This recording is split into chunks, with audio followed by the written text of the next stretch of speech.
And welcome everyone to the Shitlord Preachers podcast. This is episode 29, now presented by Think Liberty, the Think Liberty Podcast Network. This is our third episode with them. We'd like to shout out to them, thank them for bringing us on board in the podcast network. But Shitlord Preachers, real quick for everyone who's joining us for the first time, is a podcast between my friend Brook Potter and I, where we have our discussions regarding politics, culture, social issues, and it's pretty much based upon our discussions that we had both pretty much before we got into the whole political sphere. We used to be ministers, preachers, hence the name Shitlord Preachers. And now we saw a lot of the same things in politics as we saw in religion. And we started having conversations and felt, wouldn't it be a great idea to put all this on the internet? Because everything goes so well when you put it on the internet. So I'm joined by Brook, of course, and our special guest today, which I'll be getting into in a sec. But Brook, introduce yourself real quick. 29 episodes, Amos. My goodness, where does the time go? That's fantastic. Somewhere. To all our listeners and viewers, thank you for tuning in. My name is Brook Potter, originally from the Twin Island nation of Trinidad and Tobago. I moved out to the UK about 2 years ago. Yeah, it's almost 2 years exactly. And for those who are watching, yes, I am in fact wearing my dark Mad Hatter's hat in celebration of the Halloween stream that we will not be having because Amos was too cheap to buy a costume. But that's all part of it. And yeah, as Amos quite rightly said, we've been having some great conversations offline about liberty and freedom and human rights, as our Think Liberty friends like to discuss, censorship, race relations, all sorts of topics. And we were doing that privately, and we just thought, hey, let's just put this stuff out on the internet. There's always need for more cancer and cancer fighting conversation. And, we got to combat this brain syphilis of leftist ideology and other things. So Amos had the bright idea, and we've been firing up 29 episodes. We got to do something for the 30th, Amos. We got to do something. But yeah, if you do want to check us out on our YouTube channel, if you're watching, you already know it's here.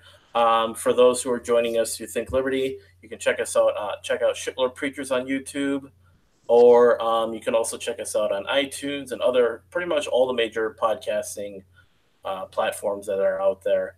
But today we are having our second women ever on Shitlord Preachers, so we're definitely upping the diversity bar here. Hashtag believe all women. Hashtag me too. Hashtag me too. You never know, man. People take speech so literally nowadays. It could be a hashtag me too for some people. But we're joined today by Twtercide, who she's been known as Safe Space Assassin on her first account, which we'll be getting into. But Twtercide, you're on your fourth account right now? Fourth Twitter account? I told you, I'm not entirely sure. She's been on at least 4. I don't know. At least 4. Yeah. You're on the fourth Twtercide account, though, right? Okay, it was Twtercide. Twtercide is back. Twtercide lives. Twtercide reboot. I think there's another one. So yeah, probably. That's close. Twtercide lives. Oh my god. Yeah, that was one too. I don't think that one lasts long. But yeah, basically, I remember you were on 13 or 14,000 followers on Twtercide. Yes. And then you said something about Beyonce. I think that's the one that put the nail in the coffin, to be honest. Because I was reported multiple times. But that was the one that finally did it. And all it said was, attention, everyone, Beyonce's music is trash. That is all. And then all of a sudden, it was because I was racist and I couldn't say I didn't like her music because she's black and I'm white. Oh, no. And then I dared to say that was stupid. Wait a minute, Amos. We have a white woman on? What's going on here, man? I don't know. I'm sorry. I should have said something. So next week, we will be having a Black Arab woman. No. Yeah, so Twtercide, just tell us a little bit about, yourself and obviously your caricature and handle and stuff like that. And when did you decide to get all controversial and hate Beyonce? Well, I am from Pennsylvania. I am 36 years old. I'm a mother, and I think what made me even get on Twitter to begin with, I've noticed that I wasn't allowed to even say in normal everyday conversations with people certain things without getting, looked at funny. So I just joined Twitter and started telling stupid jokes. And then I've noticed a trend where they all said the same exact shit. And if you go to quote unquote funny Twitter, they all just repeat the same thing. Anytime they get into any kind of politics, all the same thing. And I'm like, well, what happens if I say something completely different than what everyone else is saying? They don't like it. That's what happens. So how was your political disposition different from what everybody else was saying? Like where would you place yourself?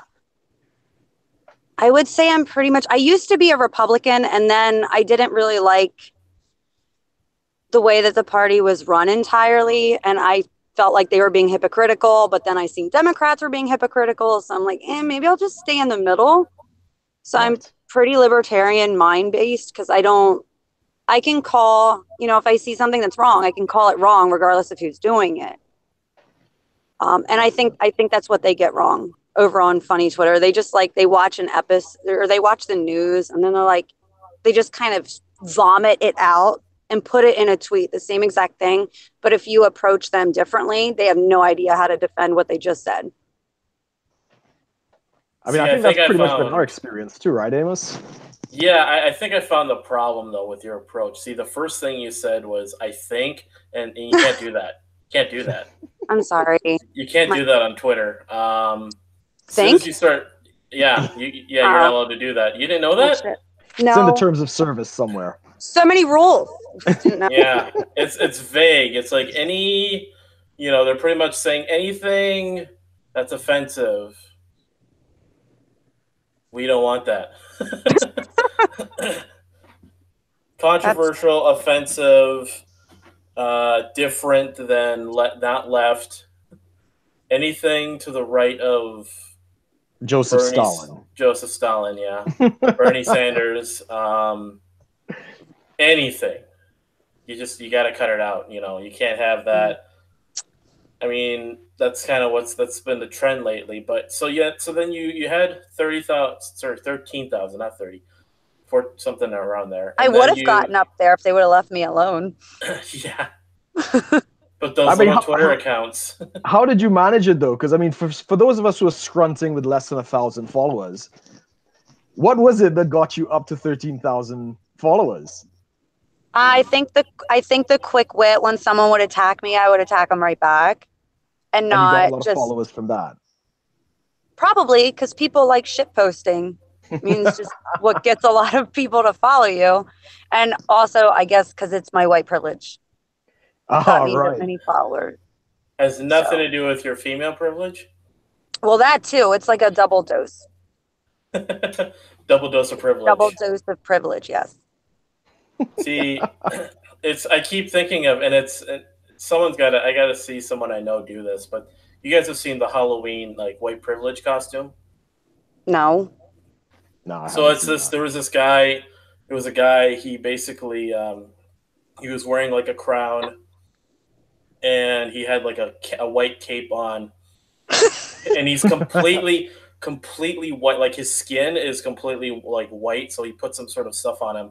Completely and totally white, and he's dancing around, and he wears this sweater, and on the sweater it just says privilege, and he's supposed to be white privilege. And there's a video, if you look up white privilege Halloween costume, it's this guy just dancing around, and he's white privilege. That is awesome. I don't know, I like it. So I'm thinking more people got to do that. Or Brooke and I Brooke was suggesting I do something really controversial for next year. I should do a half Hitler, half Mastodon costume. Yes. The whole, straight down the middle somehow. I gotta split up the clothing, somehow sew it all together.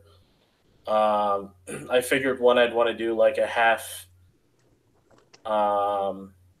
like a half Westerner, like Old West kind of person, like a cowboy, basically. Half that and half like Chinese railroad worker, something like that. So definitely. Did you do anything for Halloween, Twtercide? I am going as Harley Quinn. So. Oh, nice. Yeah. And I'm even going to make myself even whiter because, she's pale. Right. Put even more white makeup on myself. Are you trying to crash the internet? Like, really? I don't know. Maybe. Are you going to post this on your Twitter, though? I might. Because that's how you're going to get your follower count back. Just saying. But to be completely fair, I don't know if I want those ones. Because I'd end up either blocking them or telling them off and then them blocking me anyway, so. That's crazy. It's whatever you got to do for the followers, Nah, I don't do that. If they come, they come. If they don't, I don't care. So, did you encounter any of this kind of backlash outside of the Twitterverse, like in everyday conversations or anything like that? Yes and no. Pretty much with like my oldest daughter is a teenager. Like with her, like with the moms and that kind of atmosphere, as far as like going to school and whatnot, I've noticed it seems to be a lot of the suburban moms, right, that tend to be a little more neurotic than, suburban men. I don't know what it is. I think it's, but then again, that goes back to me apparently hating all women. So that could be why I'm saying this.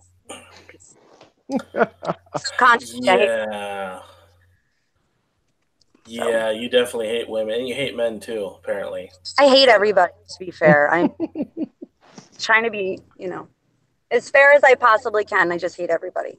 Equal opportunity hater, yeah. Yeah. It's nothing personal. I hate everybody. Right.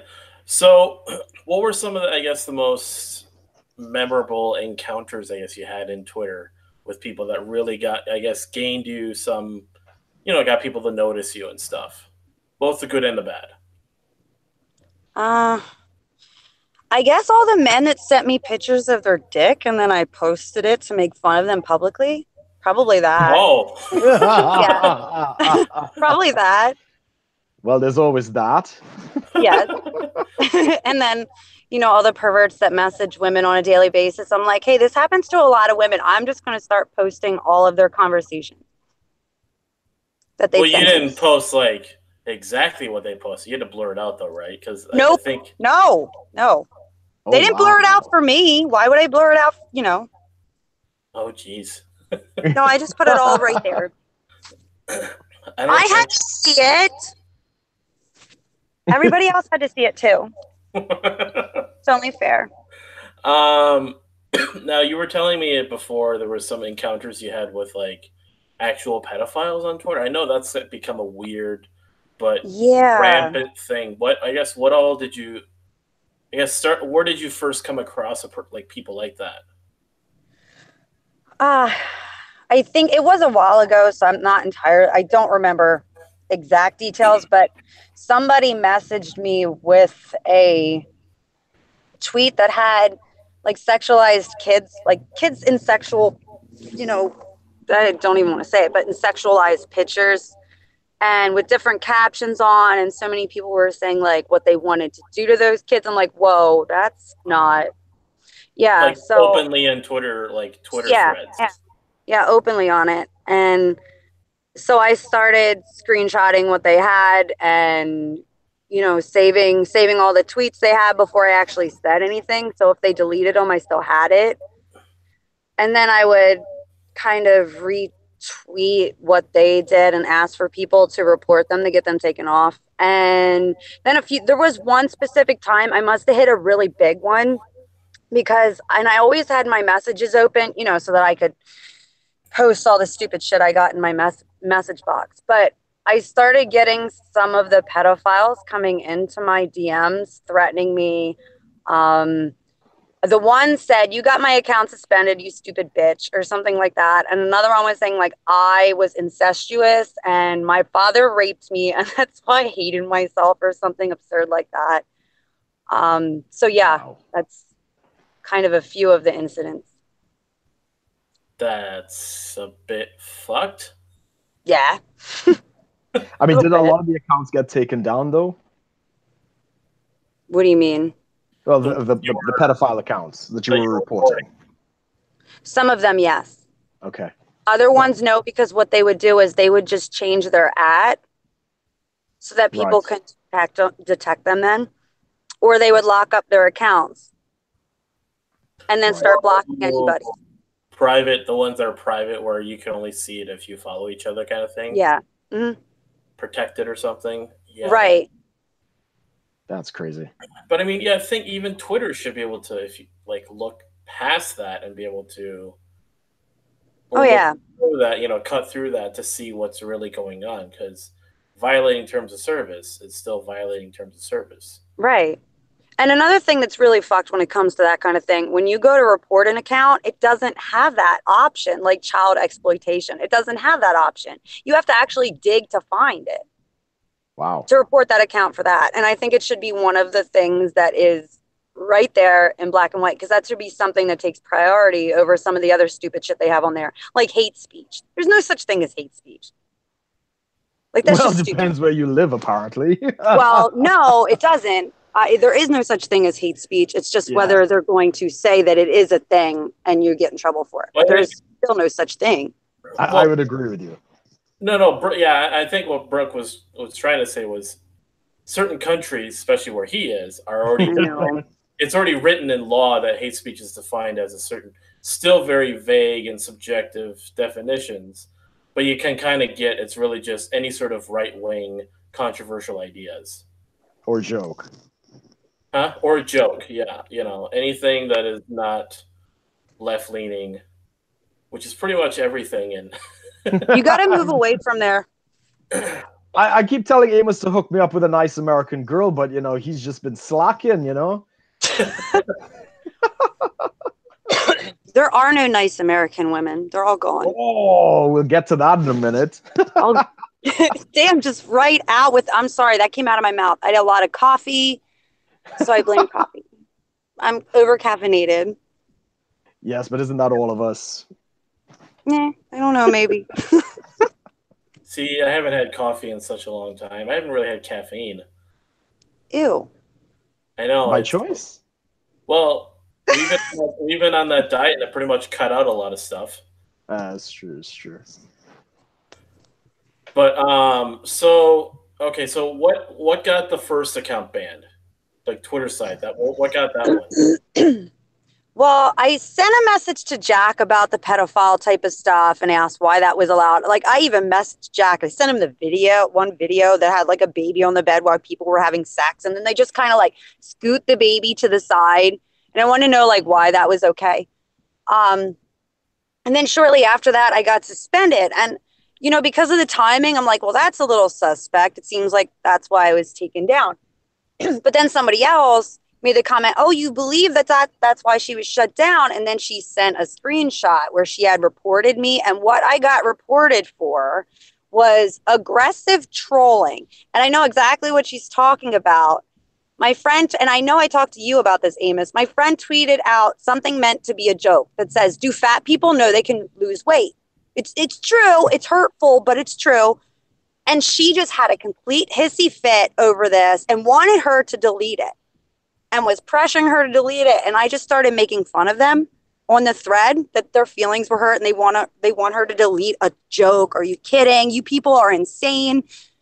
And she kept going back and forth with me too.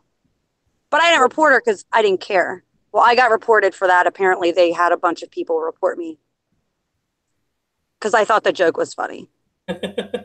So how did you troll them though? Yeah, I mean, you weren't rude or offensive or anything like that. What did you say? All right, so the one guy made the comment, oh, my money's on her, the other woman. So right. I copied one of her tweets that said like, and I'm not even kidding. I don't know the exact word, but this is basically what it said. Her pussy was so wet, she needed an umbrella, right? So I copied the link to that tweet and I put it in the conversation. I'm like, yeah, my money's on her too, because she's apparently so witty, right? Like, look at this. Like, witty woman here. Right. And then I think what it came down to, I didn't troll them. I made them look stupid, and they didn't like that, and they got sad, and they hit the report button. I mean, that's just basically what it came down to. They looked like idiots. So how did the next, I guess, so what was after Twtercide? Twtercide lives? I don't remember. It might have been Twtercide. I think it was Twtercide is back. Right, okay. What caused that one to get suspended? I do not know. That one, I do not know. I think the next two, I had no idea why. They didn't send you an email explaining anything? No, I didn't get an email from them. Not with the next ones. Just tried logging in and it said suspended. You've been suspended. Oh, wow. That's crazy. And I'm like, oh, that's nice. I appealed it. Well, I appealed it and asked, and I didn't get nothing back, of course. But the last one, I knew why. I was told, like, hateful conduct. I was inciting racial tension, and that was over that Beyonce tweet. I don't even know what world this is. No, it's unreal what's going on. That's crazy, right? Like, am I insane? I don't see, like, what did I say that was racist? Nothing. That I didn't like her, right? You don't like her music. I mean, if you don't like a black person's music, it's racist. If you don't want to date or have sex with a trans person, you're transphobe. Well, that's not really true, because if I said right now, if I tweeted out Kanye, his music is shit and so is he, like, I wouldn't get shit for that because, you know, he has the wrong kind of thing. So I don't really think it's that. There are always exceptions to the rules of the left. You know, you got to like all black people's music except for the conservative black people. You have to, you have to sleep with all the trans people except for the conservative trans people, like Blair White or something. Like if you said you wouldn't want to sleep with someone like Blair White, well, that's okay. But then if you wouldn't want to sleep with someone like Riley Dennis, you're a transphobe. I'm not getting into that one because that was fucking stupid. This is just the rule. I know. But that one I can't. I'm not going to touch that one. I know better. You're not getting me to touch that one. Smart woman. She's on to us, Amos. She's on to us. You're not getting me to do that. Hey, call me any name you want. I'll just report you and block you when I get back on Twitter. That's all. Who is the most famous person that's blocked you? Do you have like a badge of honor? I don't know. On my old one, I got blocked by a checkmark account. I guess he was famous, some journalist, but I don't know who the hell he was. Oh, okay, fair enough. Yeah, the blue check marks, they tend to have some weight with that kind of thinking. So that's good. That means you're making an impact, though. That is actually something to applaud yourself for. I guess. I don't take value in checkmark accounts. Next time let's just say in the future you get the Twtercide original account back up online, and then you're gonna find. I doubt it. That one looks like it's gone. I mean, what's his name? There's a guy we know, Bunty King. He had his original account banned for like 9 months, and he kept appealing it, and the event just one day out of the blue came back. And he's Indian. He's he just has the wrong politics. He got in trouble because on his original account he was criticizing Tariq Nasheed. Oh, I'm not going to touch that one either. Wash your ass. No, him and Tariq were like this big Twitter feud going on, and he got banned on that. Created a new account that pretty much rose back up to the same follower account as he had before. Right. Then that one got banned. So then he just like stuck with YouTube for a while, kind of minded his own thing. Then his Twitter account came back. But now he's like careful because he tweeted something about like a joke about TERFs. You know what TERFs are, right? What's that? I said, yeah, go ahead. Sorry. Right there. Yeah, so he retweeted a joke about TERFs, and he got suspended, and then eventually he waited a few months and he came back to his original account. And he just kind of stays away from any political stuff. I think I don't know. I think it's a combination of he doesn't want to get banned and he's tired of The politics. Yeah, which is understandable. I think it's weird. Even people who are more centrists, which I have my 2 cents on centrism. I think it's just kind of, they'll say they hate being called fence sitters, but I mean that is kind of what it is. They just I kind of like this, but then there's this over here, and then there's that over, and then they're just like, oh, I just don't want to take a side, and I'm like, yeah, and that's why nothing gets done, I think. But, well, that's like when you said about him getting suspended for all that. That's what makes people not want to have any kind of dialogue at all on Twitter. Like, I know for a while after I was banned, I'm like, shit, I can't even have a fucking conversation with a black person because I'll be made out to be racist because I'm disagreeing with them. And then finally, after, it died down, I'm like, well, fuck that. I'm still going to say what I want to. And I think it's unfortunate that so many people get like, well, I can't say this, so I'm just not going to because I could get suspended or people could call me this name. And I think it's unfortunate because we're losing a lot of people that have really good logical based arguments, and we're losing them because they're just sick and tired of hearing the same old thing. Whereas leftists, they're just completely insane and go off the rails. You say one thing, you're a Nazi, and it doesn't even have anything to do with anything. It just comes out of nowhere. Well, yeah, I mean, yesterday I was listening to, if you guys know, Tim Pool? Yeah, I follow Tim Pool. Yeah, so our friends over at Happy Supremacy had him on, and right away he starts getting into talking about and how now to maintain his videos getting monetized, he has to say different kind of words to talk about the news. So he can't say shooter or shooting. He has to say the perpetrator of the tragedy. Wow. To basically word it where he's still saying what he's saying, but not saying the trigger words of shooting, shooter, guns. So he has to say weapon. It's controlling speech. It is. I mean, he hates it, and he talks about how he hates it.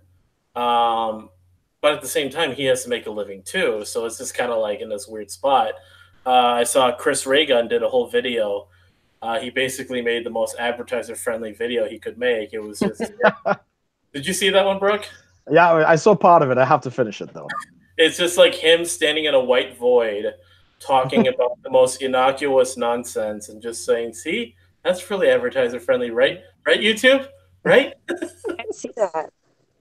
I mean, Twtercide, did you have any YouTube account? Did you experience the censorship anywhere else? No, I've been thinking about it though. But I just don't see me as a YouTube person. Like there'd be nothing I would say that I could never make money off of YouTube. The shit I would say. Oh, believe me, never say never. We've seen what makes money on YouTube, and there's no limits. I mean, you have the people that are putting out genuine content that make less money than the people who put out trash. I mean, there's whole videos I've seen talking about the advertiser-friendly videos that somehow make it into kid YouTube. There was some weird video about these animated kids singing about fingers. What? It was no! Don't go on. What is that? It was just technically nothing wrong was happening. It's just it's so creepy and so weird and so twisted sounding that it's because the way they word it, the way it's animated, and the stuff they're talking about, it completely works around all the algorithms, but it makes zero sense. And then because it does that, kids YouTube's basically the algorithms that control that don't filter it.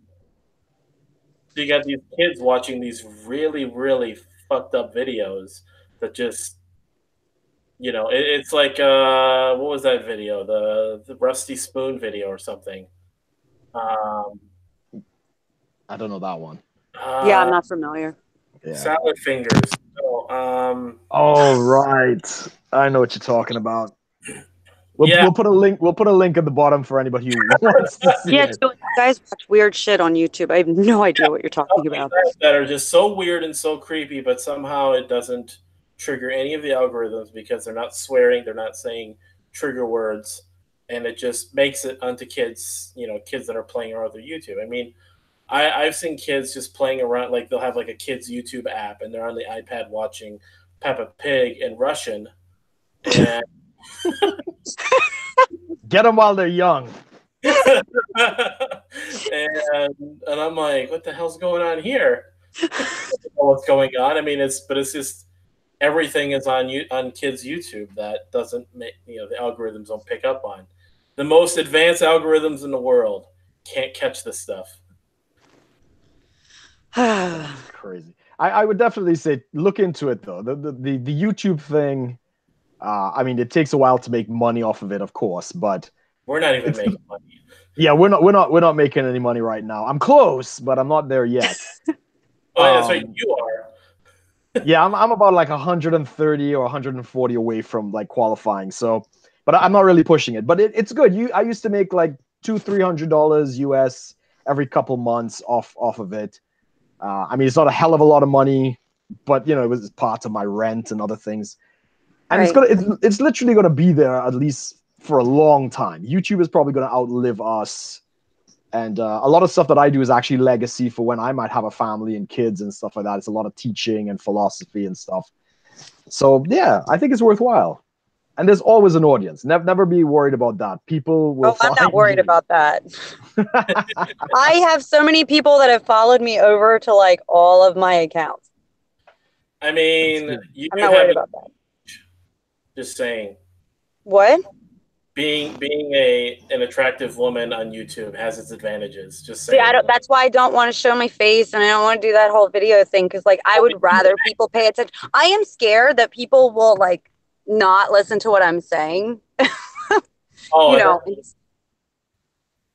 Yeah. Just I don't want that creepiness that comes with like, as a female putting your stuff out there and then you get that one creepo that like goes on your video and they like pause your shit and like, take a break for 5 to 10 minutes and then go back.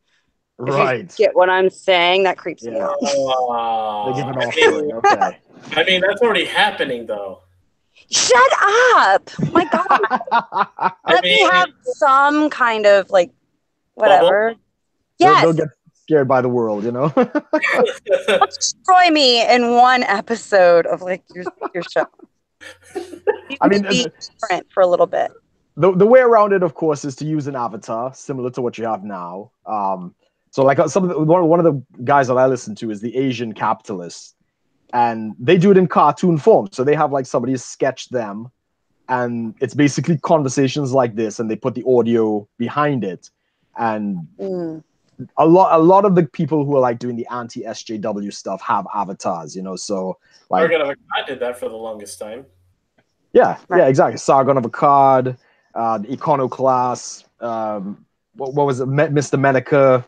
A lot of these people, only now it's kind of a little more safe to show your face. But yeah, it's a way around it if that's your concern. There's never an issue. There's always a way around it.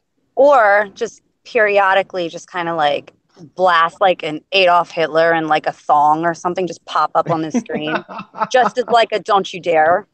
Some other random thing that just pops up on the screen. Hey, that could be your thing. A warning shot. Put it away. That'll be your little gimmick in your videos to really get people like to laugh, because then the people who are genuinely interested in the content will laugh their ass off, while the creeps are gonna rip certain appendages off.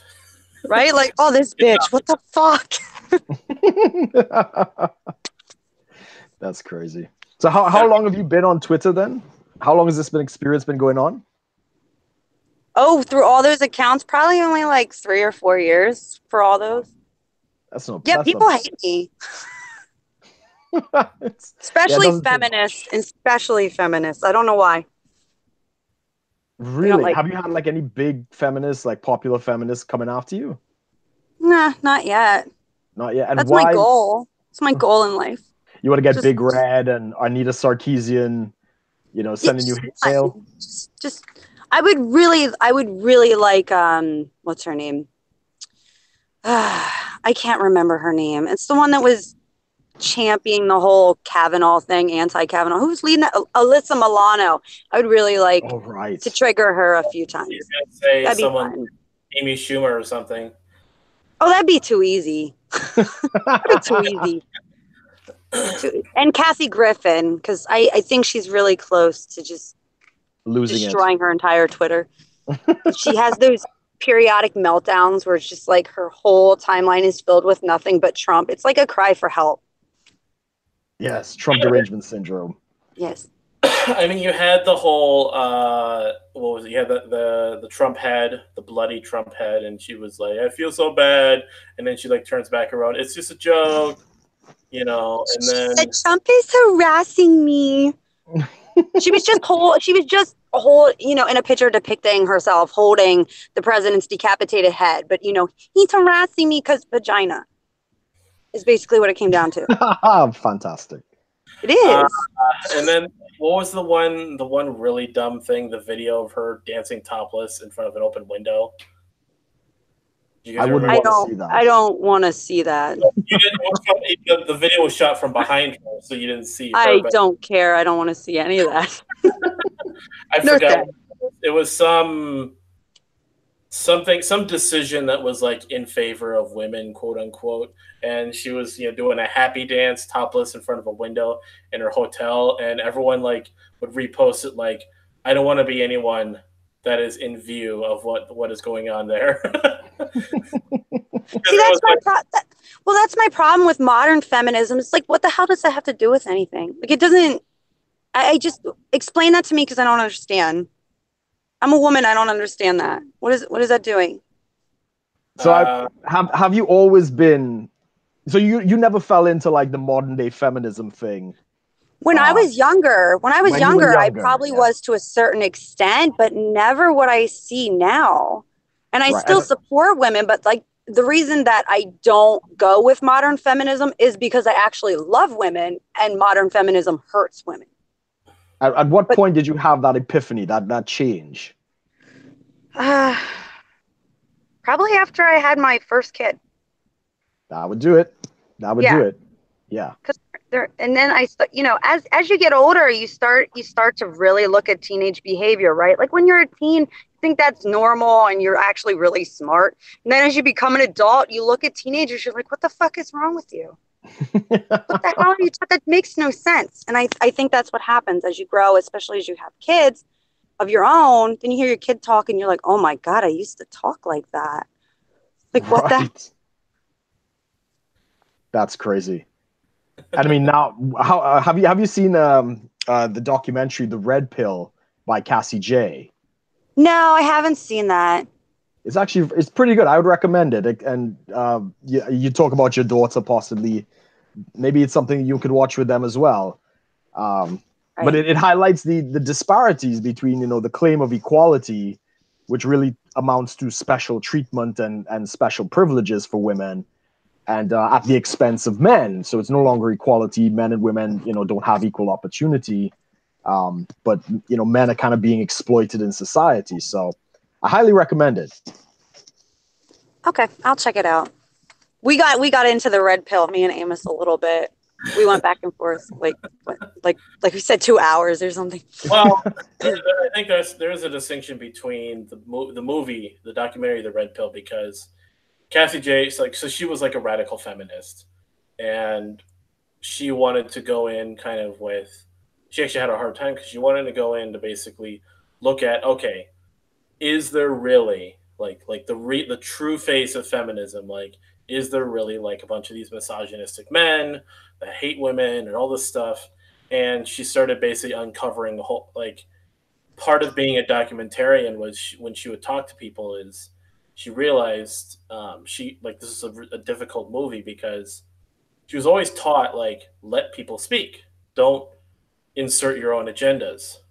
And as she did that with the men, she started meeting all these men's rights activists and such, and started hearing about all this, started looking at the statistics, and kind of had her mind, changed at that point to think, oh, I mean, she even like sat down with Big Red and had a conversation. And basically, and after she released the movie, I remember you could see like when it was released in theaters, like it was immediately protests from male feminists, radical feminists, just everyone saying it's a misogynistic movie because it sheds light on the fact that men can be just as abused, men go through problems too, the injustices in family courts, how like there's all this talk of the wage gap, but men account for 97% of all workplace deaths. Yeah, reproductive rights and such things. Yeah, just a lot of these things. Well, you know what's always like, it's just funny to me because a lot of the feminists are saying that men are evil, men are misogynistic, and they do this and that. But what I've seen before, like just watching my grandparents, before what I seen was there was just an understanding that men and women are different, right? So they had different value to bring to their relationship, and they both valued each other and what they specifically brought. But it wasn't being misogynistic. And as time went on, women are like, you know what? I don't really like doing dishes, and I don't really like doing this, but I still want to stay home and do absolutely nothing. But I don't want to like do any of this other stuff because I'm lazy. And then as they started to like, hey, I don't want to do this, and you're being a misogynistic if you make me do this, and there's no gender roles or anything like that. And then what they actually created, they kind of created this environment of men that are pushing back on women. So in my opinion, it kind of made men into what they're stating that they were originally. It's kind of forcing men to like show their hands, so to speak. Interesting. I mean, it's done a number on women. So as you would compare looking at your grandparents and I assume your parents to some degree. No, not them. Okay. I don't know, but all right. But all right, your grandparents, probably my grandparents through that generation kind of had that gender dynamic. So you understood the man's role, you understood the woman's role, and all that kind of thing. And I think you're right. Probably in our parents' generation, it started to fall apart after the 60s and 70s. But now, and you're right in saying this, feminism has destroyed that social contract between men and women at the expense of both of us. So the men are constantly in danger of being accused of all sorts of heinous, accusations and other things. But at the same time, for women, there's now like a race to the bottom for sexual, exploitation and stuff like that. So, once upon a time, I'd take a girl on the date and, it'll be great if you get a kiss at the end of the night. Now it's like, there's so much more going on that first date. Right. And how do these women kind of get ahead or try to get it? And there's like a greater pressure on them to be more sexual, more into all these kinds of things. And it's destroying, again, I don't think women are necessarily meant to have that kind of, role and other things. And yeah, it's just destroyed the whole thing. And it's made dating, especially for men and women today, very difficult to find anybody who's compatible, who's, not got like 100 people that they've slept with and all these other kinds of things. To pair bond has become a challenge. Well, right, and I think like you go into the like whole slut walk thing they do. I don't understand, but you go into, they're like, oh, I'm a proud slut and this and that, and then if someone calls them a slut, don't call me a slut, you misogynistic. Like that doesn't make sense. I thought you were a proud slut. Why are you not? And then it's okay to sleep with all of these men, right? And then they get mad and don't understand why a man isn't taking them seriously, and they're getting all asshole men, and they're only viewed as sex objects. And then we don't want to be sexualized, and we don't want to be looked at as sex objects, right? Oh, that woman does porn for a living. You go, girl. She's liberated. They don't go together. They cannot go together. Correct. Right. You're either for women not being sexualized or you're okay with it. And if there's a problem with a man sexualizing a woman, then maybe we should start with our own gender and say, hey, we don't really like being sexualized by men and looked at specifically as sex objects. So maybe you should, I don't know, calm down with the, taking dick in the ass in videos. Like, I don't know, maybe start there. Am I wrong though?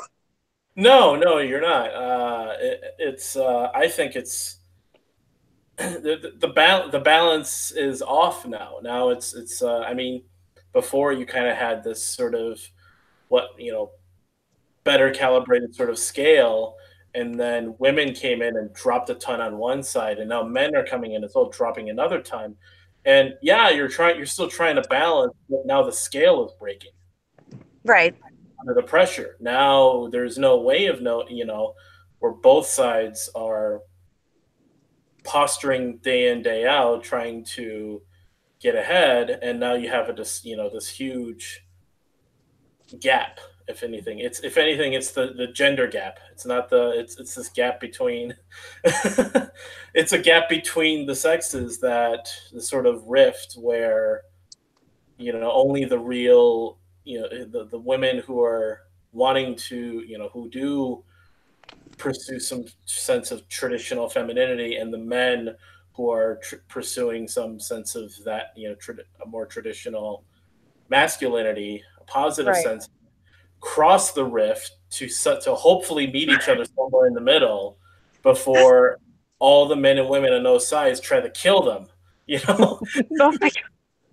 Well, it really is. It's an all-out gender war at this point. It's just, okay, well, we dropped a bomb over here, so now we need to drop a bigger one. And then, the dynamic is horrible, and they wonder why men say nasty things to women. Now, I'm not condoning it. It's not okay to talk to women that way. But at the same time, if you are one of those women that continuously bashes men and makes statements like men are scum, all men are cheaters, I was raped by this man, and you have a penis, so therefore you have the potential to rape me. And then they wonder why men talk to them that way. I, as a woman, would not want to be talked to like that. I don't want to be viewed because there's some crazy feminist that hates you. I don't want to be viewed like that woman. So as a man, I wouldn't expect you guys would want to be lumped in with a rapist. It's just common sense. Yeah, the individual is lost in the conversation. It's ironic. Now we're on to the other red pill, which is gender dynamics. But yeah, as you say, it's lost. I actually did a video on this. I have a very good friend of mine. She's an erotic photographer. So she gets girls who do burlesque and stuff. So it's not sexual. It's actually kind of artsy, and very classy. Very, very classy stuff. And, she did a whole video, trying to depict, the double standards sexually between men and women. So the cliche, of course, is men could, sleep with as many women as possible, and he's viewed as a stud. And if a woman does it, of course, she's viewed as a slut. And I tried to explain to her there is a reason for that in the gender relationship, right? And I sum it up like this, that, which has more value? A key that could open any lock, or a lock that opens with any key, right?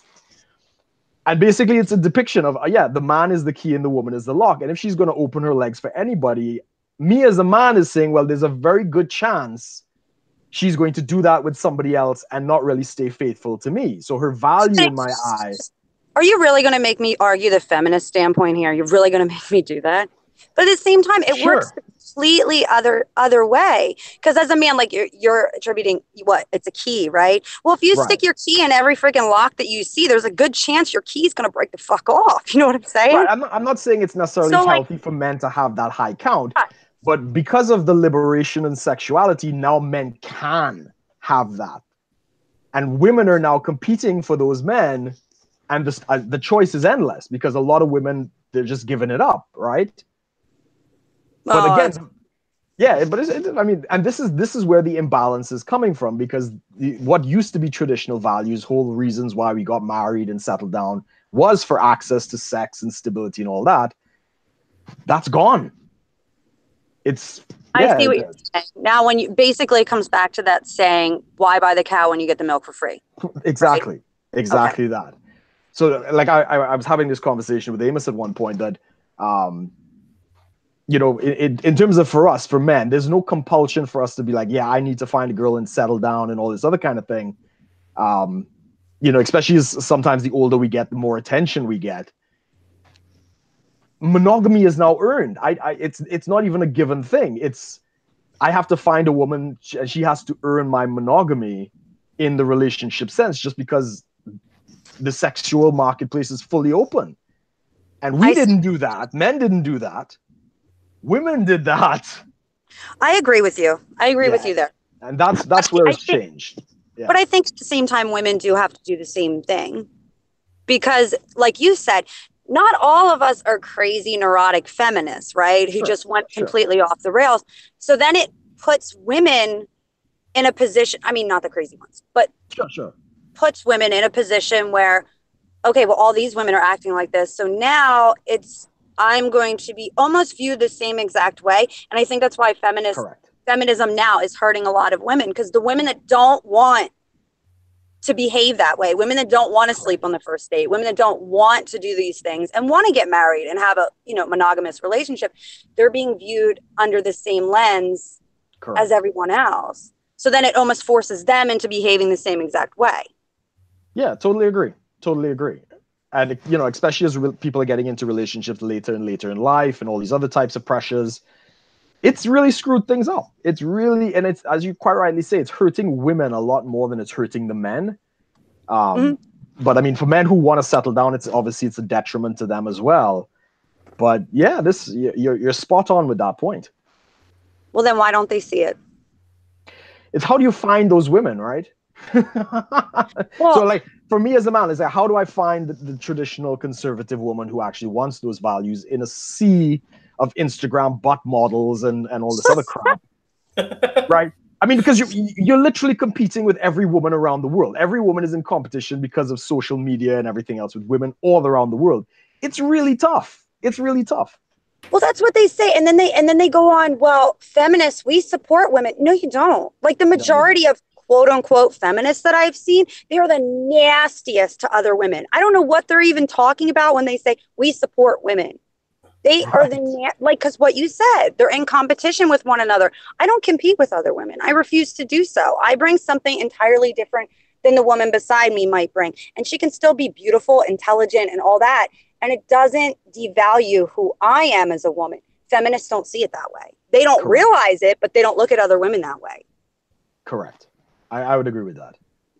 Is this what you and Amos were talking about before? I don't know. I didn't want to. No. We got into it a little differently because we actually went back and forth and disagreed a lot. And I took a lot of the feminist standpoints. And I told him, if we did this in a live stream, like maybe feminists will finally start liking me. Like maybe she's not so bad. So I was kind of doing devil's advocate, even though I did agree with a lot of the things that I was saying. Sure. And that's good. That makes for good conversations. And because this is what's missing, right? You can't have these conversations again, even between men and women sometimes. Well, to be fair, I think it's harder for men and women to have these conversations because, and I'll just be honest, and I think I told Amos this, maybe I didn't. It's a lot different as a woman to have a man explain feminism to you or explain how men and women should behave. And I think that's why it's so important that we have more female voices speaking out against feminism, because as a woman, I'm going to take another woman's opinion a little bit above yours. Even though you can still have an opinion, I can look at it and decide whether it's logical or not. But but we're just because we have different experiences. It's just a fact that we do. And I think feminists are going to be more willing to listen to me as a woman than they are of you, because they can't use the same things and arguments that they would use against you, against me. They can't accuse me of mansplaining. Right, exactly. It's a lot harder for them to attack me. The fact that even exists is a big problem too. Like it's retarded. It just is. The marketplace, the gender war is yes, men and women have both contributed to it, but it's a lot is feminism kind of went nuts, like I said, with the broken scale. The scale is now under stress. They accelerated it. It's not that there's there's equality, but it's also the pressures on the scale. It's now, we want that, you have Me Too and Believe All Women over here. So then you get, incels over here. And MGTOW. Make the incels up, but Me Too and Believe All Women are dominating the airwaves. That's the narrative. Yeah, whereas Right. the incel in the MGTOWs are in their basements. You know, on the 4chans and Gab and whatnot. Well, we don't know what's on Gab anymore, so. Oh, Is that's Gab right. down? So Is it down? yeah, we were going to talk about that. Yeah, Gab's Twitter got shut down. Gab is It's Twitter. Twitter, like now? No, well, Because they were tweeting earlier. Gab had a Twitter account, and I think they were supposed to be removed. And then now the Gab website is going to be taken down. Oh shit! The host doesn't. Their host doesn't want to host them anymore. I heard someone making the joke. Well, that's what happens when you host you host people who are hosting clan meetings. And I was like, oh jeez. What the fuck? And then there was a terrorist attack or some gun thing, because I haven't been following American news, so you guys got to fill me in. I don't know. I don't know that. Yeah, there was something, and the guy was on Gab, basically sprouting whatever hate thing. Oh, I think the MAGA bomber or whatever. The MAGA bomber. What's that? They're calling him the MAGA bomber, the guy who sent all the suspicious packages. It was weird. He had a bunch of bumper stickers. They made that a point to say he had Trump stickers on his van. He made that a point. Did they do that? Did they actually do that? There was something. I heard. I mean, some people were really digging in a little bit of conspiracy theory, saying he had the news was really pushing for the fact that his van was covered in Trump stickers, and he was wearing a Trump hat. But if you found his Facebook or his Twitter, he was following a bunch of leftists. Apparently, he was on Gab posting about what he wanted to do all over Gab, and no one did anything. No. Sorry. I just looked into it. There was a shooting at a synagogue in Pittsburgh. That's right. 11. I'm sorry. Yeah, that person was on Gab saying whatever they were saying. I guess anti-Semitic. Yeah, sorry, they're so close together. We're getting them all mixed together. Yeah. I knew something actually happened, because the bomb thing is hilarious, and I don't know what's going on with that. But and the response from the internet has not disappointed, with everybody posting their makeshift bombs. That's right. Someone had what was it, Pillsbury. They would have a Pillsbury tin wrapped in a bungee cord with a clock on top of it or something. They'll make it look like a bomb. They were saying this is what the suspicious bombs look like. There was no bomb. I just heard it was suspicious packages that could have been something, but nothing detonated. And yeah, coulda, shoulda, woulda. Possibly. Yeah. I think some former bomb expert kind of debunked it and said, this is garbage. But more to the point, if we're talking about terrorism and recruiting of radicalism and stuff like that, had either of you been on Islamic Twitter? No, God, no. I've seen it. Yeah, so there's a Twitter that's geared towards the Middle East and these types of things. I don't want to get too specific. And if you want to talk about some rather extreme views and supposedly deplatforming terrorism, yeah, Twitter has a lot to answer for. I'll just say that. Right. Well, there's a lot of anti-Semitic things that are being said on Twitter. It just depends on who is saying them. If they have right think, then they're allowed to say these things. And another thing I find so funny, they're talking about all these quote unquote threats and how other people are responsible. But how many accounts do we see that call for Trump's assassination continuously? And yet they're still on there. And they don't take down those tweets. So they're still on there, but no one wants to talk about that. And if you bring it up, then it's, oh, well, we're not going to do this whataboutism. To me, it's not whataboutism. It's calling out blatant hypocrisy. I don't understand why we can't do that. I agree. I mean, isn't that the whole thing? It's one set of rules for our team and, different set of rules for everybody else.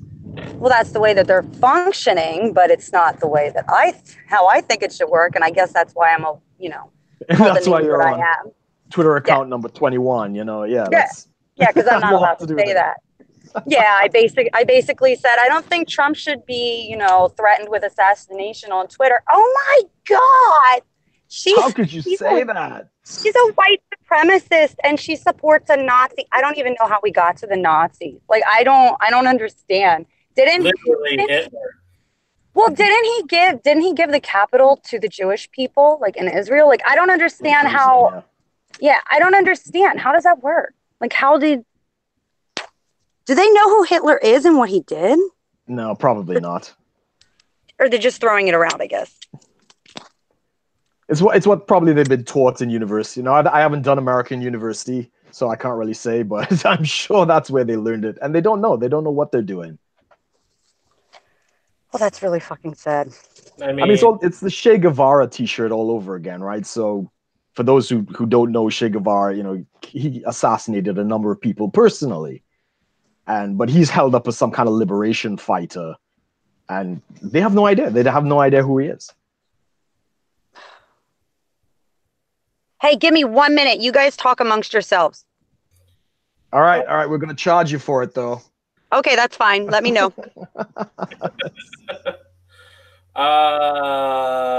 What was the one thing you're bringing up something before the stream? Yeah, I was. Well, I mean, if you're talking, you see that Angela Merkel has been ousted. She's basically resigned from the German parliament As chancellor. And this is the funny thing, right? She's not supposed to be any political position within the European Union. But because her party has basically suffered tremendous losses in every election because of her, she's now stepping down, and the euro is crashing. Right. So everybody's trying to say, well, you know, Angela Merkel really isn't that important in the European Union. But the minute she steps down, the currency of the European Union is crashing. So this facade of Germany is not like one of the major beneficiaries of the EU is falling apart quickly. The ESSR? The EUSSR. But I thought that was some good news. I thought that was, you know, I was surprised that the Germans actually let her back in, barely, and she got into power because of the negotiations and stuff. But that's yeah. I'm here. I heard a little bit about that, and I don't know. Like, it's just, why did she step down? Did she give any reasoning? Yeah, because her party has suffered tremendous losses, basically because of her unpopularity. And sorry? Migrant issue? Yeah, well, yeah. I mean, basically, you've imported 1 million migrants, and you know, your young girls and other are being raped in these other kind of North African gangs and other things. Crime has skyrocketed, and you're not doing anything to slow it down. So you're destroying the country and just, you know, upsetting the people that are there, the indigenous population and others. And I mean, even people who've migrated, like I have friends and family who've migrated from the Caribbean and elsewhere and gone to Germany. They wanted to be around Germans, right? And now, you know, they're just certain parts of the country they can't go because, you know, the German culture has disappeared. So when you do that to your country, what do you expect? People are, you know, they're not going to vote for you. I mean, what's his name? Tucker Carlson and Cenk Uygur had a debate. I don't know if you heard about that. At Politicon. And in the most objective way possible, pretty much Tucker would lay it out that radical change, you know, huge immigration, just, it's going to cause problems, you know. I saw that. It was very good. Yeah, it's just change in such a large degree in such a short amount of time is going to temporarily destabilize an area. That's just what's going to happen. You know? Totally agree.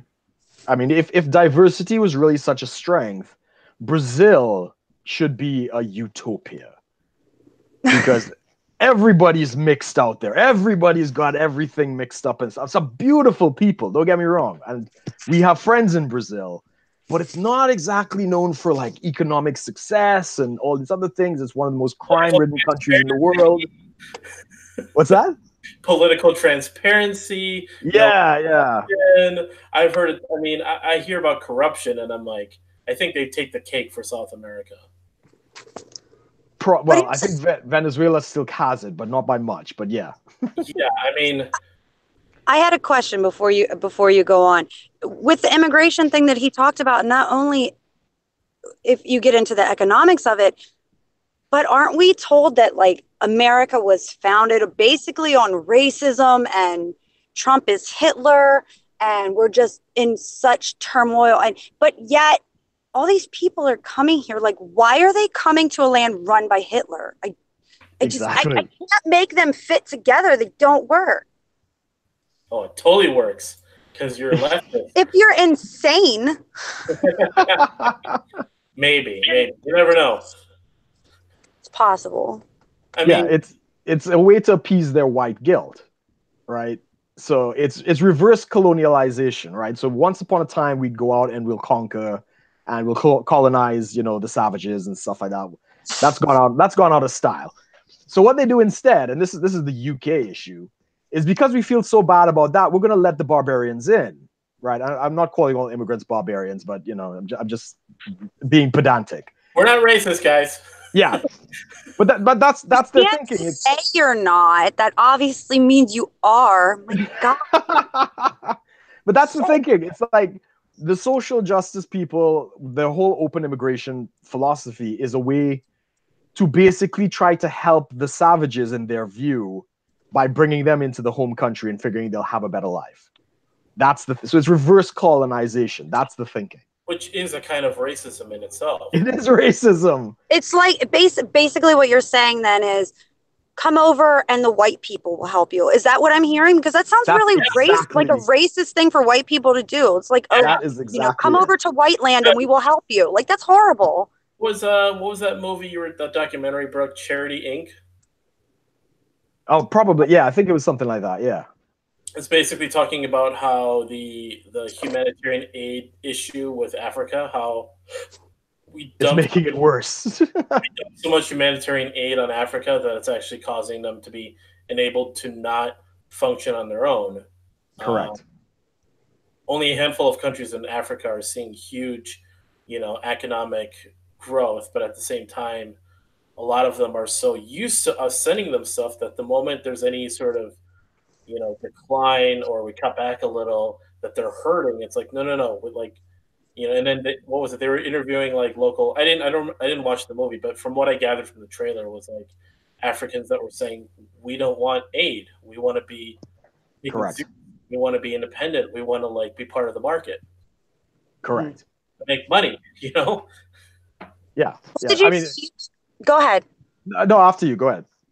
All right. Well, you had mentioned Tucker Carlson. I know he did one where they were talking about all the immigrants that wanted to come in because they wanted a better life. And I forget the guy's last name, Jorge something or other. He's a reporter in Mexico. Do you know who I'm talking about? Not sure. Tucker was straight to the point. And he's like, how many of these immigrants are you going to take into your home? And he just refused to answer the question. He's like, well, this is not a single person thing. This is a country thing and we need to help. And Tucker just kept reiterating, like, how many are you taking into your homes? And the guy kept making it a point to say, these families don't have a dollar to their name. And I'm like, where are they going to go? Why is no one realizing this? I understand that it's very sad. These people need help, but economically that doesn't work out. Where are they going? Yeah, I mean, it's a question to ask. Exactly. Tucker just recently, actually just today, yesterday, did a Prager University video talking about immigration and how they studied where back when it was still pretty big with the not Cubans, but like the immigration that takes place in coming into Florida. And how the local workers in the area saw a 30% drop in their wages as a result. And so he was basically making the case that like this open border policy is going to affect, is going to just saturate the workforce, and wages will go down because you got people that are willing to work for less. Correct. It's not. I mean, and people want to keep comparing back to sort of back in the Ellis Island days when we were just bringing in people by the boatloads, when in reality, back in those times, we actually had a workforce shortage. Yeah. We needed the workers. We had an industrial revolution that was on the verge of happening. We needed people to help, get over that hump and start making money. Now we're entering towards the more automation, period. We don't need that many people anymore. I'm not advocating for population control, but we just need that. Make that clear. In this country. Yeah. We don't need that many people. I mean, you're having people doing, who are generating tenfold in productivity for a quarter or even 10%, less than 10% of the workforce. I mean, Google has like shrunken work in jobs. I think they don't actually need as many people to work at Google.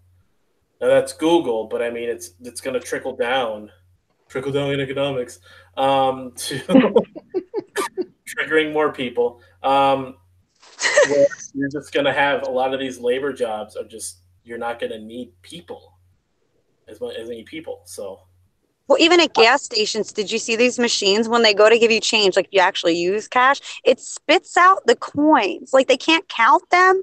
So eventually it's just going to be a machine that just gives you your whole money back, kind of like Walmart with their self-checkout. McDonald's and Taco Bell now have all self-checkout. Yeah, you have to go, and I know I got in trouble for not using it. And I'm like, well, I come here so you guys do this for me. Like, I'll just go home. Like, what am I here for? I sweat myself. All the fast food you can do mobile ordering, or you can hire someone to go buy, pick it up for you, or you just order at the automatic cashier at the place. So that limit that cuts back. They don't need cashiers. They just need one during a busy. I'm probably going to get a lot of flack for this, but this is why I don't know the actual statistics on it. This is why so many Americans are fat. Like, I'm going to order a bunch of McDonald's and then sit in my car and, I'm just going to drive there and you get it. Like, I never leave my car. I just eat it in there. The trash is piled everywhere in your car. And you just keep getting more. But then, see, you supersize everything and then you get a Diet Coke because the Diet Coke makes it better. Because you're health conscious. The obesity issue is definitely still relevant. You're not. I don't think you're gonna. I mean, you'll get flack because it's fat shaming, not because it's technically. It's That's not a thing. It's not a thing. I would agree. It's not a thing. We shouldn't be encouraging people to be overweight and other things. Is there anybody we haven't gone after in this stream? Just checking. Well, see, shame, like if you look up the very definition of shame, yes, you need to feel like you're doing something wrong to be able to be shamed. If you are fat shamed, you think it's wrong to be fat, so stop it. Brilliant. It's the same as like slut shaming. There is no slut shaming either. If you feel bad about being a slut, stop doing it. Brilliant. It's not my fault you don't like what I say. It's your fault you don't agree with your own lifestyle and you just won't stop and you want everyone to say that it's okay. I'm not going to do that. It's some sort of validation they're trying to get, really. Yeah. The whole push for feminism is really to let's be like men. And I don't know. I think it's more like you need to find me hot because I said so. And if you don't, that you're an asshole. Yeah, even if they're 600 pounds, porcupine face and tattoos all over, men have to find her sexy, You have to. Yeah, it's, never mind what the man actually wants, but, We don't care about that. What is wrong with you? It doesn't matter. You have no say. It's 2018 now. Yeah, pretty much. Get with the time. The current year. You know what it'll be next year? It'll be 2019. Oh, it's crazy. What's that going to bring? That's going to bring... It's 2019, so you got to this and this and this. Oh, God. More social garbage. But questions for me. Twtercide, do you work at all? I do. I coach gymnastics. Oh, that's pretty cool. Well, that's a job that probably will not be automated. No, and it's probably I'm not big either because it's a physical job. That's good. Yeah. You're working with kids, I assume, right? Teens Yeah. and stuff, or like younger than that. Younger. I don't really like once they start getting older, kind of seems like they get that attitude. I don't really do too well with that. And plus the little kids are a lot more fun. There you go. Yeah. Well, you're not in danger of any kind of automation or anything like that. No, but I don't know. Maybe like far future, but I'll be dead by then. Yeah, Boston Dynamics is probably working on it, but I think it's at least 10 years out. I would hope so. Yeah, I mean the ones I worry about is the trucking drivers. I don't know if you know. My stepdad used to be a truck driver. Right, right. I was about to ask if because I've seen the automation for truck drivers, and I think it is one of the biggest employers in the U.S. is transportation. I might be wrong, and because of the massive exodus coming out of California, apparently there's a truck driver shortage, right? Only in one direction though, from California to Texas. But I mean, if you want to go the other way, there's no traffic. But that one worries me because there, as you say, it's a lot of drivers in the U.S. are doing the trucking and stuff like that. So if that's automated, we're gonna have a huge unemployment. Well, you guys are gonna have a huge unemployment problem. Yeah, it's our problem now. Yeah. Like you care about it, Brooke. Yeah, I got my own set of problems out here, man. Like I can't make jokes without being arrested. So perspective. Yeah, you guys got a First Amendment. We're just trying to, get around the hate speech laws. What is it? 6 people, you said? 6 people get arrested every day for hate speech? I think it's 9 people a day are arrested for online content for hate speech, offensive speech, whatever it is. Yeah, but who like, I know there's guidelines, but can you say the guidelines without getting into some kind of trouble? No, it's not even guidelines. It's things that are acceptable on Twitter that the local police find offensive. For instance, there's a girl out here. I can't remember her name. It's Linda something. One of her friends committed suicide, and he was really into rap music and kind of gangster rap music and stuff like that. And as a tribute to him, she put up the lyrics to his favorite song that was like littered with colorful metaphors. Right. And it's the lyrics to a song, right? It's not like she's saying these things, but it was his favorite song or whatever. She got arrested for that, for gross communication, like grossly offensive communication over the internet. And there's a libertarian group and the liberalist group out here. As a kind of protest to that, they actually went out to the one area where free speech is allowed in this country, which is a place called Speaker's Corner at Hyde Park. And they read the lyrics out, and that's a protest out here. Wow. Saying song lyrics is a protest out here. That's how crazy it is in the UK. So like there's a police that monitors your online presence? Yes. Yes. Oh my God. It's like on their Twitter feed and stuff like that. Like, don't think what's a crime in real life is a crime online. Don't think that you're going to get away with it just because you're anonymous. We're watching you. And that's from like the Wiltshire police and the North Yorkshire and these other things. Scotland, as the famous Count Dankula case, him, the Nazi pug. Yeah, this is a real thing. Oh my God. Yeah. How many free speech zones are there? Is there just like one, or are they multiple depending where you're at? There's, I think, Hyde Park is probably the only one. Speaker's Corner is probably the only one I know of. There might be another one, but there's actually an act in Parliament basically saying that anybody could say anything at Speaker's Corner. The only thing that's not allowed there is religious practice, which certain sects of populations in the country ignore, and they go and break the law anyway. But it's supposed to be debate. It's supposed to be arguments, and people can say what they want and this kind of thing. But that's it. Everywhere else is not allowed. But don't they realize that makes people want to say the things they're not supposed to even more? No, they don't realize that. But you're right. It's kind of breeding hate. Because they're not allowed to voice it any other way. Correct.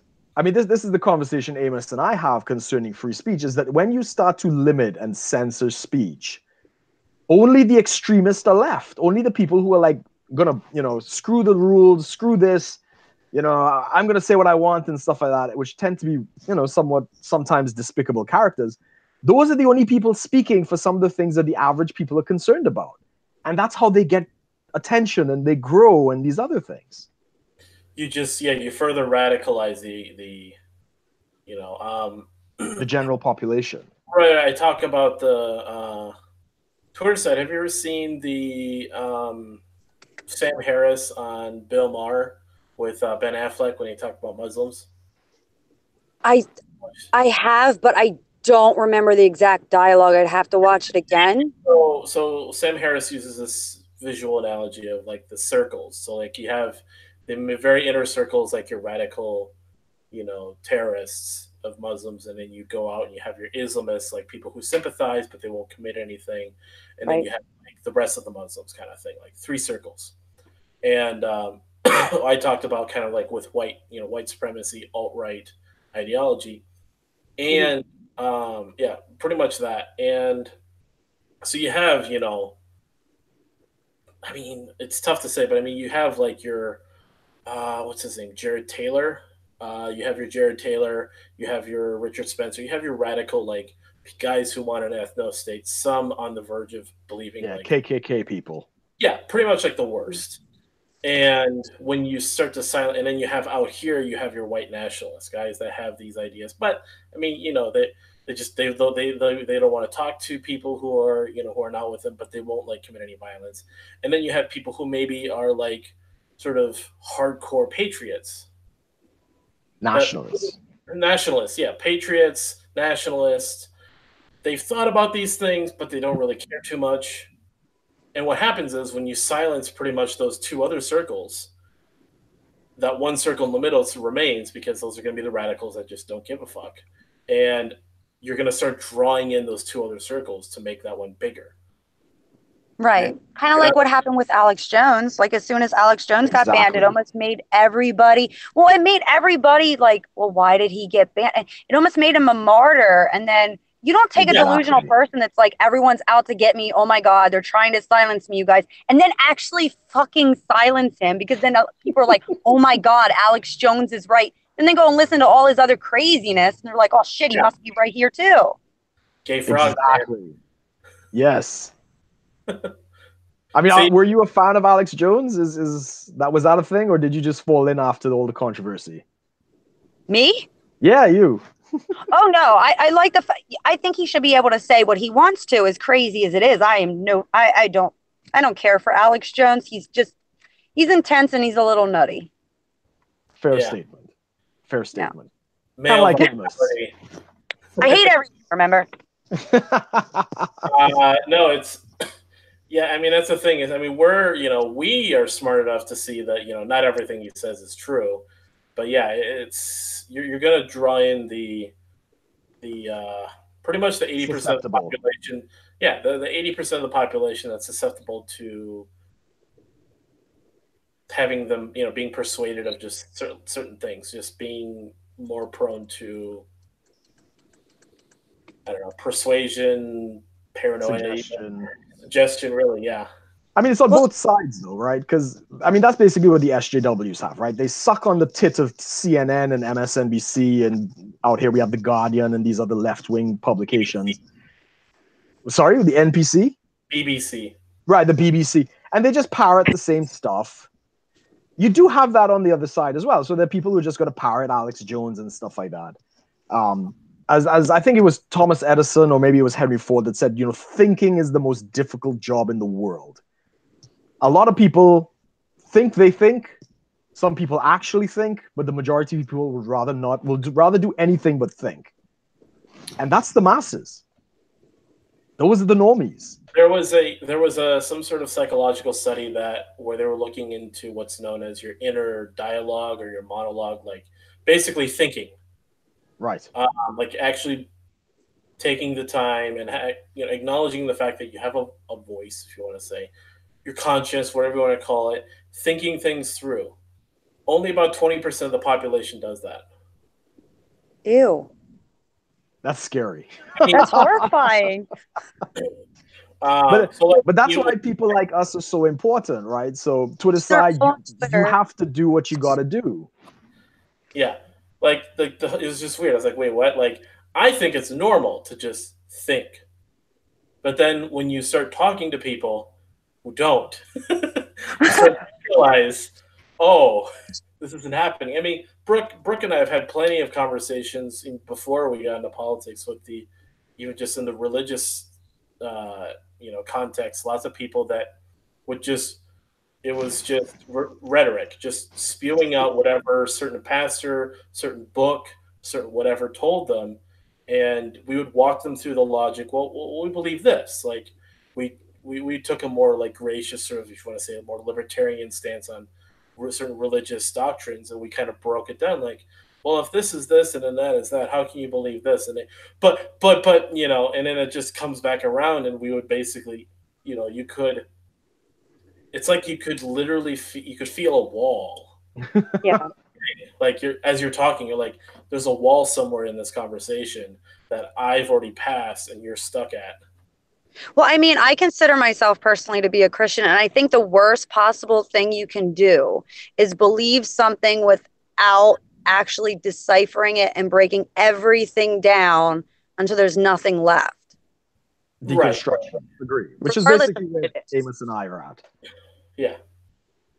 We actually talked about sort of what we would call like Christians, excuse me, like we said, like, you know, deconstruction kind of Christians that have broken down everything they believe, and they're kind of in that process of like constantly questioning. You know, some of them have passed that, some of them kind of go into the angry, I hate anything related to religion. Some of them kind of just go probably more along the lines of religion is okay, I'm just going to live my life kind of thing. There's different paths people take, but yeah, we saw a lot of just walls.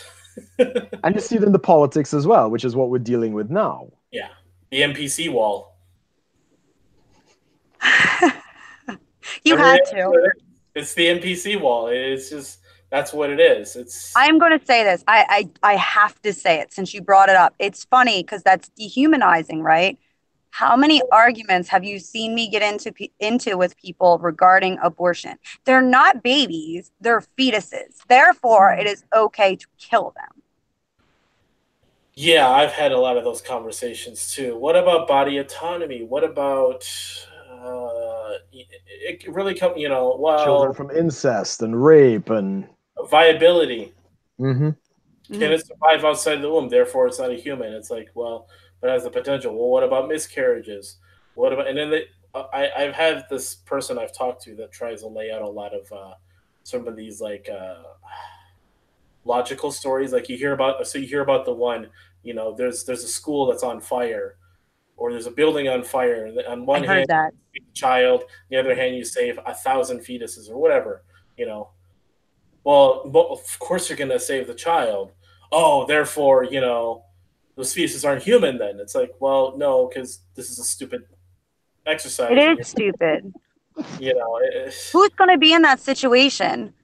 And another thing, they argue, they also argue, and I think it goes into the story you just said, like if the mother's life is in jeopardy, then she's supposed to just die, right? Well, why can't she save herself? See, you're not pro-life. But the thing they don't understand is there is a difference between that mother protecting her own life and that baby dying as a byproduct of her protecting her life. It's still pro-life. And it's the same thing with that story you just said. If you save the child, obviously common sense tells you they're both lives, but you have to take the child. It's just morally right. They're still both lives. And you're never going to be in that situation. Yeah, someone started telling me, like, if there was a drug that was invented that lessened the chance of miscarriage by like 20%, but it made the pregnancy more of a living hell, would you subject women to taking that drug? And I'm like, this is just stupid. Like, what? Who's going to do? Where are they pulling these arguments from? Their ass? Well, what kind of sane person comes up with something like that just to win an argument? It doesn't make any sense. And you know what? Yes, I would. There you go. There's your answer. Yes. But would you make it a law that women have to take this drug? Yes. And then so what are they going to say now? Yeah. What now? They're going to call me a name regardless. So it's not going to matter. Just yes. Yes, I would. We're coming up on our time, actually. So I know we're having – I'm not trying to cut it off just because we're talking about abortion, but it is an interesting timing. Oh, dang. I didn't even get to chime in on that because I have a very interesting experience about that. Do it quick. Yeah, so I like, just to kind of chime in on it, because I come from a country where abortion is illegal, but we do like 7,000 abortions a year in the country illegally, and we have an entire hospital wing dedicated to the unspeakable, which is women with these botched abortions, and many of them die, right? So, I am pro-life in my personal life, but I do understand if you don't give some women access, just banning it outright is not going to necessarily save people's lives. I think the only way that we change that is through education. You have to... Prevention, correct. But people are always going to find a way to do the things that they want to do.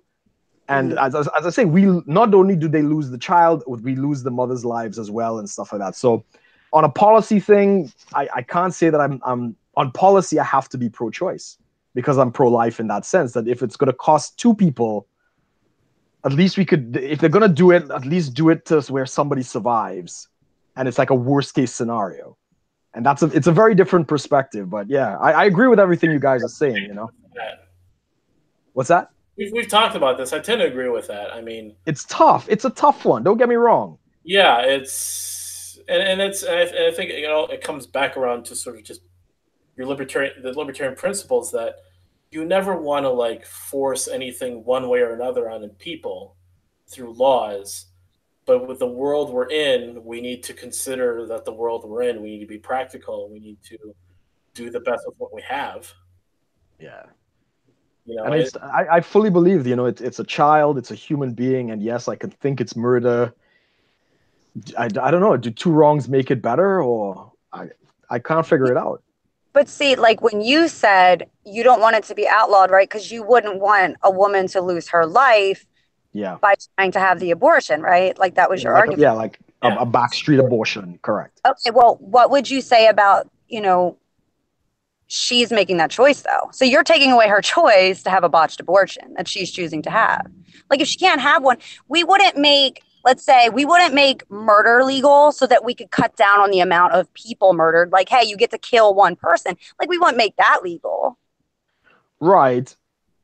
But this again is the problem, right? So even if you say, okay, it's outlawed, and women are up with whatever they're doing, there's these terrible pills or the clothes hanger or whatever, and they're getting all kind of complications.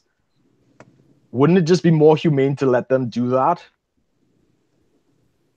rather than die from a botched abortion? I don't know. I can't answer that question. Honestly, I don't want to make it illegal either. I was just curious about what you would say. I would rather prevent it.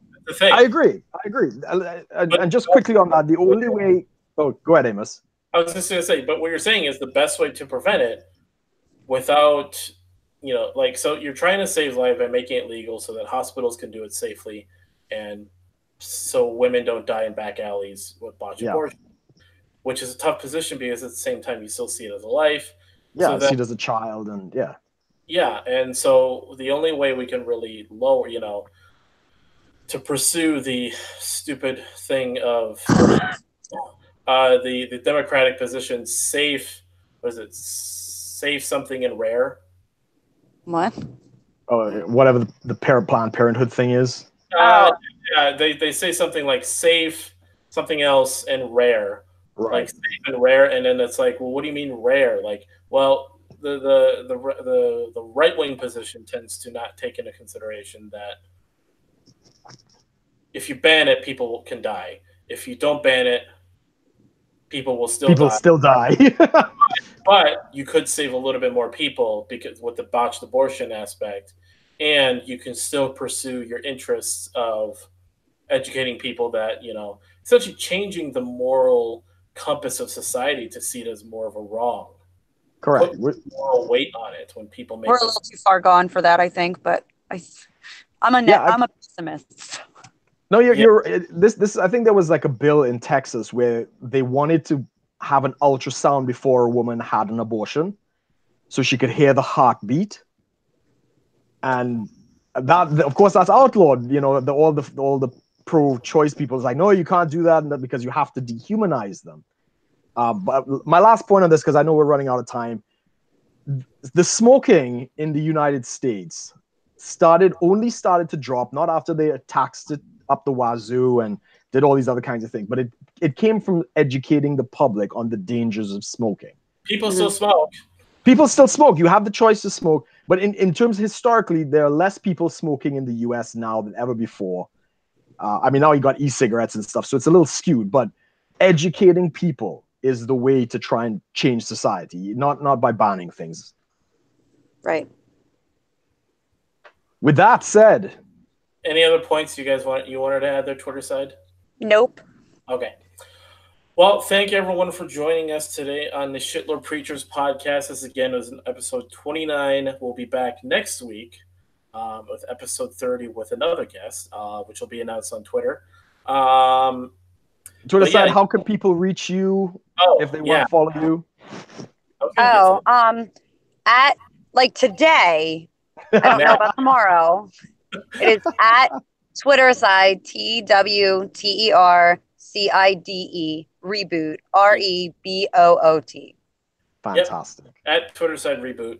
Check her out on Twitter. You're pretty much, that's all you're at, where you're at. And if you want to talk to me, that's fine. Don't report me just because I make you sad. That's all I ask. Wise words. Wise words. You can definitely check us out on iTunes and other podcasting platforms, as well as here on YouTube. But definitely subscribe to the channel. Subscribe to the channel here, Brook's channel. Check out Twtercide's Twitter. Check out Brook and myself's Twitter. I'm at Amos Joe. Brook is at Brook_Potter, as well as all the other social media that are listed in the description below. But thanks everyone for joining us, and we will see you next week. Bye, guys. Thanks. Bye.